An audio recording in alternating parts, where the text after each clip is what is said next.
లో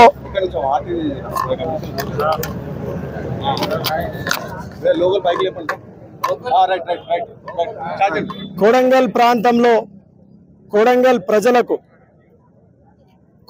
ప్రజల కళ ఏదైతే ఉందో మా ప్రాంతం అంతా కూడా చాలా వెనుకబడిన ప్రాంతం, మారుమూల ప్రాంతం, దిక్కు తోచనటువంటి ప్రాంతం.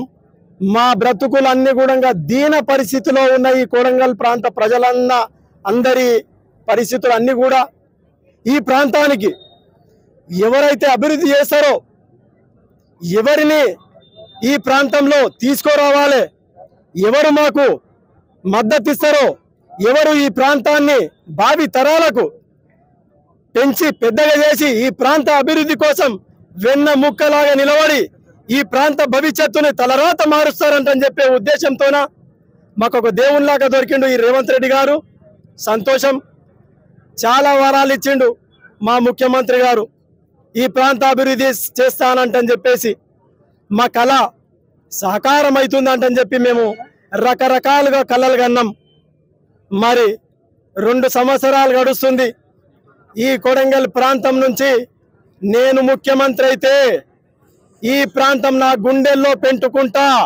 ఈ ప్రాంత ప్రజలను ఎక్కడ కూడా మర్చే ఆసక్తి లేదు. ఈ ప్రాంత ప్రజలకు నేను ఎల్లవేళలో రుణపడి ఉంటా అంటని చెప్పి చాలా రకాలుగా మాట్లాడిండు. అయినా మేమందరం కూడా ముక్త కంఠంతో ఏకమై మిమ్మల్ని భారీ మెజారిటీతో గెలిపించడం జరిగింది.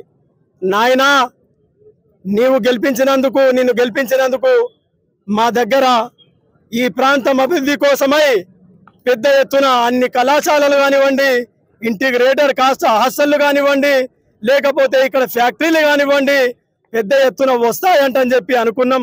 అదే రకంగా మీరు ఇనాగరేషన్ చేసిండ్రు. దాన్ని ప్రత్యేకంగా మీకు